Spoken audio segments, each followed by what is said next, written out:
আরে তপন দা বাড়ি আছো নাকি? আরে কে ঠাকুরমণি কে, আসো আসো বসো। তপন দা বাড়িতে নেই? না বাড়িতে নেই, একটু বাজারে দরকার আছে তো বাজারে গেছে। আচ্ছা ঠিক আছে তাহলে আমি যাচ্ছি। না না বসো। চা খাবে? চা বানাবো? চা খাই না বৌদি। তাহলে একটু দুধ খাবে? দুধ? হ্যাঁ দুধ আমি খুব ভালো খাই। আচ্ছা ঠিক আছে তুমি বসো, আমি আসছি। ঠিক আছে। বৌদি আজকে দুধ খাওয়াবে, আমি আরে খাবো। ও ঠাকুর পেয়ে নাও। এটা কি? দুধ খাও। এই দুধ? কেন তুমি কি ভাবলে? আমি তো অন্য দুধ। Bye bye, tata, good bye. এই শোনো না, একটা কথা বলবো, আগে প্রমিস করো রাগ করবা না।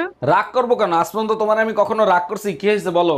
আজকে যে তরকারি রান্না করছি না, সব তরকারি না নষ্ট হয়ে গেছে। তরকারি নষ্ট হয়েছে? বিয়ে করে তুমি আমার জীবন নষ্ট করে ফেলাইছো। আজ পর্যন্ত তোমার আমি কিছু বলছি? গজব বেইজ্জতি। এই টুম্পা, আমার 1000 টাকা হারাইছে, তুমি কি পাইছো? হ্যাঁ পাইছি, কিন্তু এখানে তো 1000 টাকা না 800 টাকা। আচ্ছা ঠিক আছে, ওই 800 টাকাই দাও। আমি পাইছি, তোমারে দিব কেন? বাকি 200 দাও। মানে কি? কিসের 200? তোমার না 1000 টাকা হারাইছে, এখানে তো 800 টাকা, বাকি 200 দিবা না?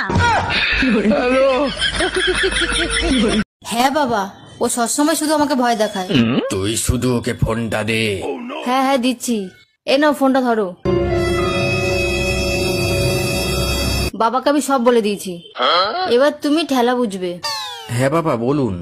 এই সব আমি কি শুনছি? তুমি নাকি সব সময় মেয়েকে ভয় দেখাও, এটা কি ঠিক? না না, আসলে বাবা। চুপ করো, শুধু টেকনিকটা বলো, কি করে আমিও তোমার শাশুড়ি মাকে এইরকম ভাবে জব্দ করব। আমার চেহারা যখন এতই খারাপ, তা দেখে শুনে একটা নায়িকারে বিয়ে করতে আমারে বিয়ে করছিলা কেন? মা পছন্দ করছে তাই তোমারে বিয়ে করছি, তা নাহলে তোমার মতো মোটা মেয়েরে কে বিয়ে করে? এক মিনিট, আমার ওজন মাত্র 50 কেজি, আমি মোটা হইলাম কোন দিক থেকে? দেখো, আমি তোমার শরীর নিয়ে কথা বলিনি, আমি বলছি তোমার মাথা মোটা। গজব বেইজ্জতি। পুরুষ মানুষগুলো মানুষের জাতো না, বউয়ের আত্মীয় স্বজন চোখে দেখতে পারে না। দেখো, সব পুরুষের সাথে আমারে মিলাবা না, আমি কিন্তু তোমার 3টা আত্মীয় স্বজনকে বেশি ভালোবাসি। বলো কি, তাই নাকি? তা কে কে শুনি? তোমার শ্বশুর, তোমার শাশুড়ি আর তোমার ননদ। এই তোমার 1 সপ্তাহ ধরে মাথা ব্যথা করতেছে, চলো এমআরআই করে নিয়ে আসি। এমআরআই করতে কত টাকা লাগবে? 8-10 হাজার টাকা লাগবে। ওই টাকাটা আমারে দাও, মার্কেটে একটা শাড়ি দেখছি, ওইটা কিনে নিয়ে আসি। আর তোমার মাথা ব্যথার কি হবে? মাথা ব্যথা তো ওই শাড়ির জন্যই করতেছে। हम इसका पति है, हमको सिर्फ फांसी का सजा। এই রোজ রোজ ঝগড়া করা কি তুমি বন্ধ করবা? তোমার ঝগড়া করার কারণে আমার প্রেসার হাই হয়ে যায়, এটা কি তুমি বোঝো? সবসময় শুধু তুমি নিজের চিন্তাই করো, কখনো আমার চিন্তা করো তুমি? তোমারে ভালো রাখার জন্য আমি কি করি না? তুমি যা বলো তাই তো করি। আমিও তো নিজেকে ভালো রাখার জন্য তোমার সাথে ঝগড়া করি, তোমার সাথে ঝগড়া না করলে আমার প্রেশার লো হয়ে যায়। তুমি জানো, বিয়ের আগে আমি যখন রাগ হইতাম, ঘরের সবাই আমাকে খাওয়ানোর জন্য কত টেনশনে থাকতো।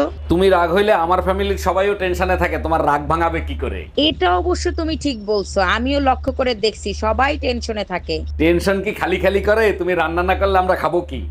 গজব বেইজ্জতি। তোমার যন্ত্রণায় আমি অতিষ্ঠ হয়ে গেছি, এত সন্দেহ কেন করো? আমার ভালোবাসা তুমি অন্য কাউরে দান করবা আর আমি চুপচাপ বসে থাকবো? আচ্ছা ঠিক আছে, তুমি বলো কি করলে তুমি আমাকে বিশ্বাস করবা? আশেপাশে সব ভাবিদেরকে বোন বানাও, তাইলে আমি বিশ্বাস করব।